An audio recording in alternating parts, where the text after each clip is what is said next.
Welcome back to Mkegadgets. Today we're going to emboss some coasters. And I have this piece of oak here. And on my CNC router, I put this pocket in here. And 3D printed an image I want to emboss into the coaster. Now here's my coaster. And it's been soaking in the water for 10 minutes. And I place the top side, when the coaster is finished, that's going to be facing up, upside down, facing down.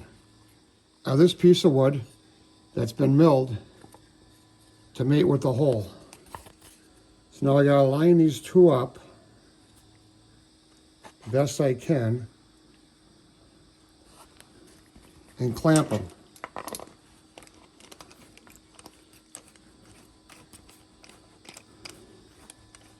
Now I'm using my can twist clamps because I get the most clamp load on them. And I'll go one clamp opposite of that. So I have my can twist clamps here. And I go around and I tighten them all up. All right, see you in 10 minutes. All right, it's been 10 minutes. Let's take out our clamps and see how this looks.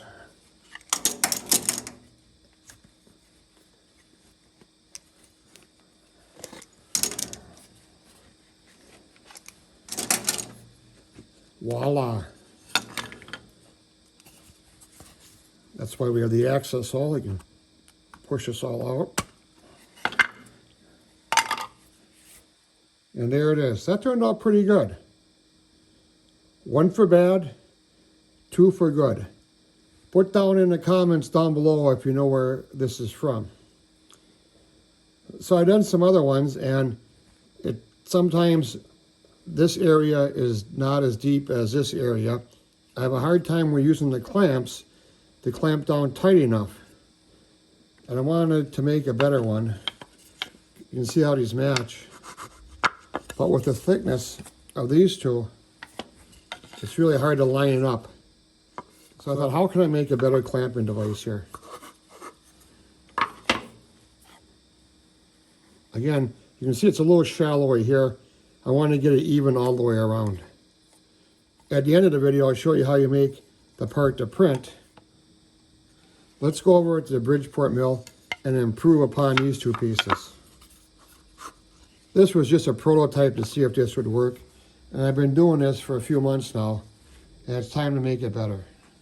So we're at the Bridgeport Mill, and here I went into Fusion 360, and I made CAD models for the parts we're going to make. That's the bottom, and this is the top. So this block of aluminum, 1 inch thick, 5 inches wide, and when they cut it off the bar, they cut it a little bit long. It's about 1/8 inch long. So I put a magic marker on here in red, and I'm on the machine for cleanup. So when the magic marker line is gone, and this edge is smooth, right now it's a little rough from the bandsaw, I will take it around and flip it, machine the opposite side, and get it to my 5 inches. So I'm 5 inches here and 5 inches here. Time to make some aluminum chips.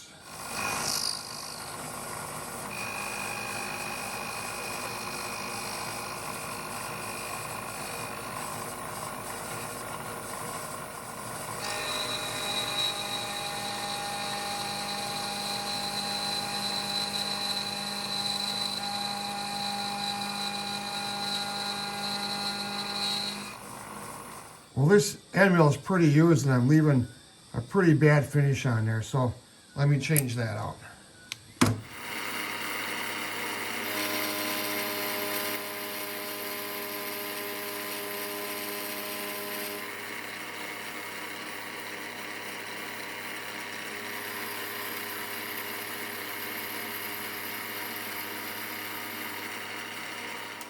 So off camera, I'll flip this around.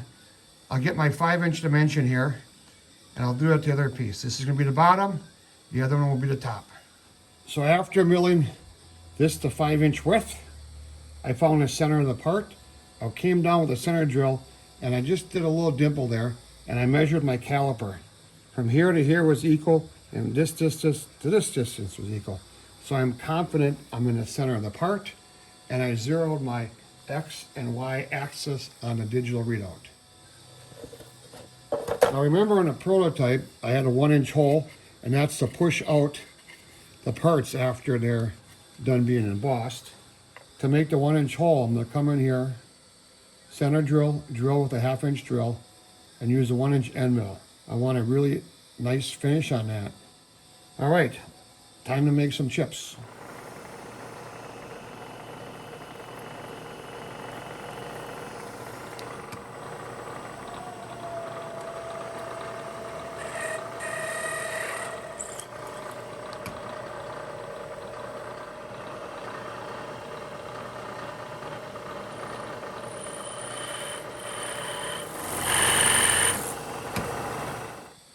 Well, that made a mess.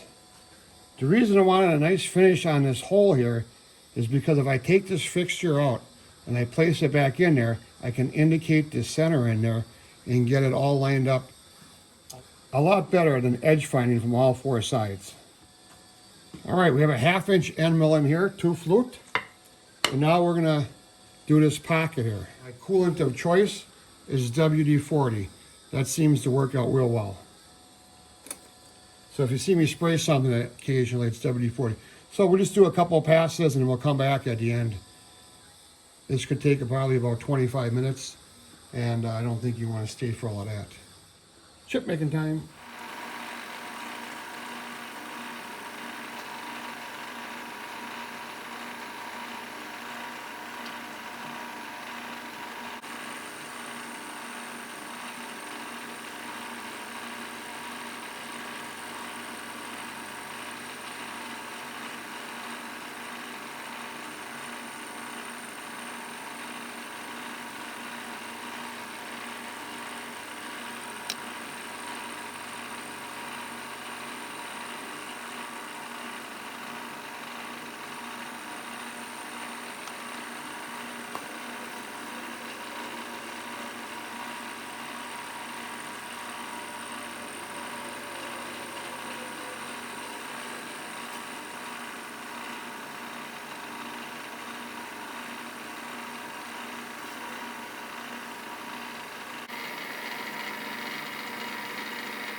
So before you go any farther, try your artwork in there, and that's going to fit real good.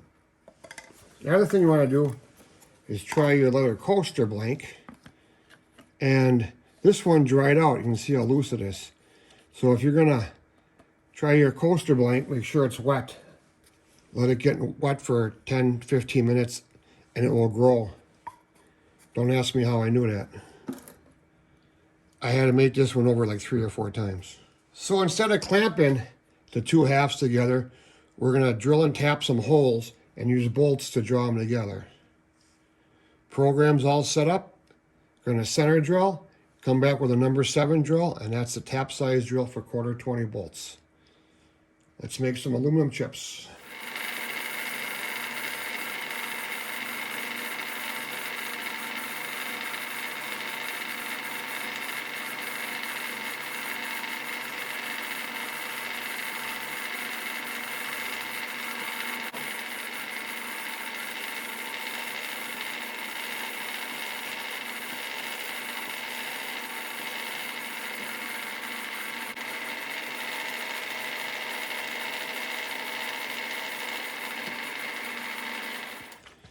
Now we got to tap 8 holes, 1/4-20.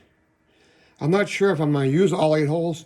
I'm going to try just using 4 and kind of see how it works. But it's easier to put them in now than to take the part out, put them back in, find the center, and redo it. So hopefully we save a little time.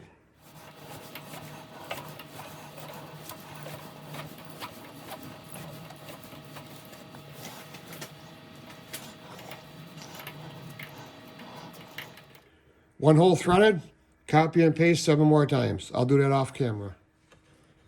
So now we're doing the top part. Prototype looks like this. So we're gonna mill an island sticking up. Time to make the chips.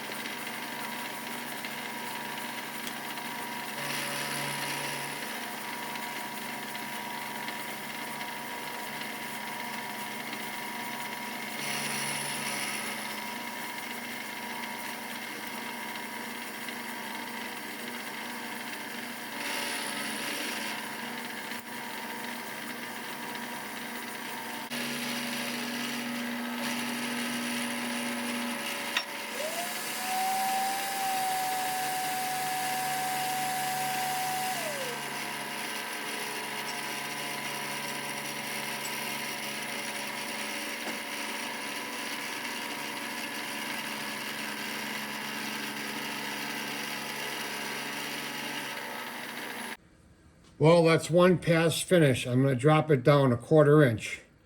I'll do that off camera. It's kind of just cutting more of the same. So I ran that distance from here to this face, 1/4 inch. And that goes on perfect. Next, we got to put corresponding holes in here. They're going to be 1/4 inch through holes. So we can bolt this all together.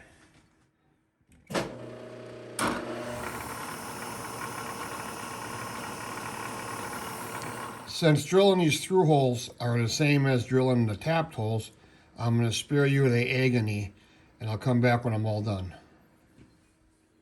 With both pieces all machined, deburred, cleaned up, ready to go, no sharp edges. We take our artwork, place it in there. This coaster's been sitting in here for 10 minutes in water. Add that.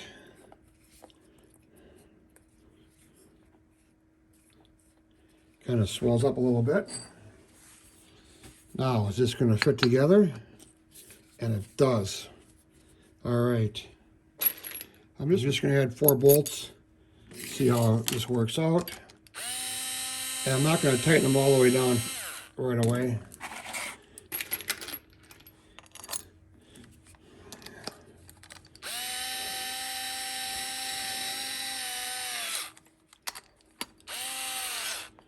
All right, number 3 here.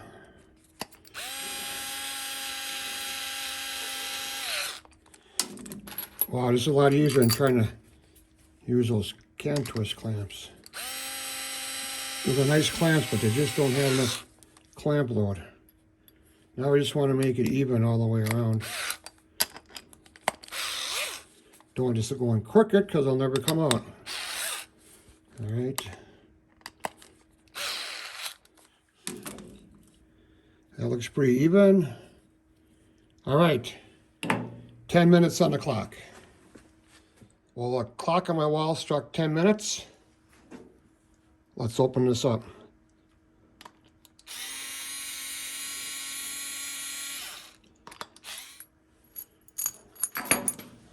I can see I got a good impression from the backside. Press this out. And look at that. Wow. Look at that, even all the way around. Nice and deep. 1 for bad, 2 for good. As promised, we're going to go over to the laptop, pull up Fusion 360, and I'll show you how to make the CAD for one of these. Then you can print your own. So here I am on Fusion 360, and my sketcher is clear. I'm taking my leather coaster and measure the diameter. And you can see that it's 4 inches, 64 thousandths. Now, I know when they get wet, they swell up to 4 inches, 125 thousandths. So that's what we're going to work with. So first thing, I come up to the top, sketcher, to find the plane I want to work in. I'm going to draw a circle on the center. I'm going to go 4 inches, 125. I'm going to draw an arrow circle, and that will be the diameter that the text is on. And it all depends on what I want to do. Let's just go 2 inches, 750. We can always change that. Now I'm going to come up here, grab my text, and here you have two choices. Straight line or on a path. I'm picking the path. Now select the path I want my text to be on. It says show sample here.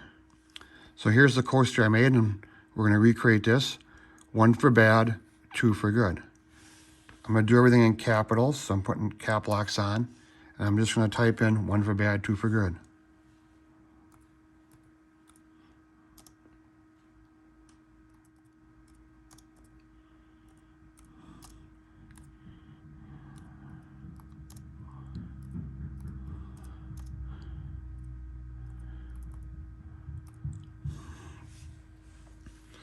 Now, I'm looking at my spacing here, and I kind of want this even, and it looks just a little bit too close.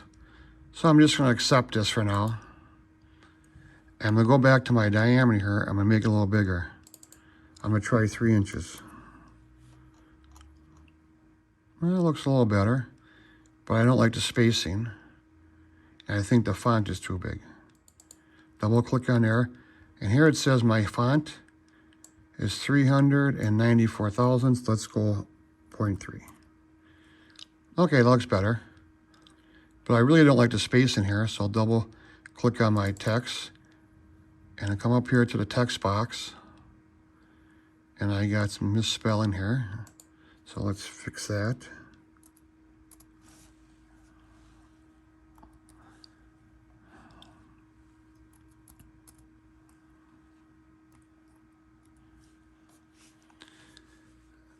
And I'm going to divide these two pieces of text.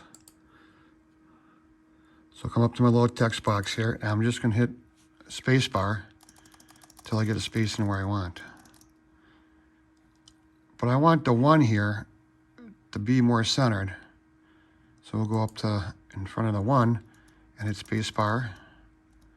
And that's pretty good. Now I have too many spaces between bad and 2. So I'll just backspace. And you play around with this till you have this here space right and this here space right. So I'm looking at the distance from the 1 and a D and a 2 and a D and try to make it even. And I think that's pretty good. So I'll click OK. And I'm going to finish the sketch. So I'm extrude, click on the text, new body, 1 side or 2 side, I'm going symmetrical, and a distance of 0.125. So you rotate this and you can see that all the letters are extruded above the line equally. That's what you want. Next, I want to make a top. So reorientate this to the top. Okay, now I want to extrude everything up to my extrude tool. Select everything. New body, I want to change that to join. Distance, a positive 0.125. Now come down here, your rotate tool, and make sure your text is on the bottom. Select the bottom, and if you look at it, it should be backwards. If it's not backwards, you did something right, start over. If you click off on the left-hand column, turn your sketches off, and there you go. In the past, I've done it where I did not extrude the text positive and negative 125, and all the letters fell off. Now doing it this way, for some reason it works better and the letters don't fall off. Now you just save it, take it to your slicing software, and when you bring it to your slicing software, make sure that the text is on the Z positive. And that's all you got to do. Very simple. Now you can use text or bring in any image you want. It's really easy to make some custom leather coasters. Now I buy these online. They're about $1 a piece. I buy 100 at a time. So to make this, you do some 3D printing. And this is the old method I had of squishing that in there. And this will work good. Piece of wood. Just remember, get your leather wet before you measure and put it in there. Because if you do the CAD work with the leather dry, it's not going to fit. And the main part of today's video is building this fixture. 1-inch aluminum. And of course I had the engine turn it. Does not look like the dashboard of the 70 Challenger that was Smokey and the Bandit used. I really like that. Hides a lot of scratches and a lot of sins. So this video I think turned out real well because I made what I wanted to make. Some simple coasters. So with Fusion 360, any text you can do. Someone's name, anniversary. This will make a nice wedding gift. You can make custom coasters with the date of the wedding, their names. The sky's the limit. Also, you can import SVG files and make custom coasters. Great for gifts. So this is MKE Gadgets. Thank you for sticking to the end of this very long video. And please support my channel by subscribing. I'm trying to get to 1 million subscribers by the end of the year. Thanks again. We'll see you tomorrow.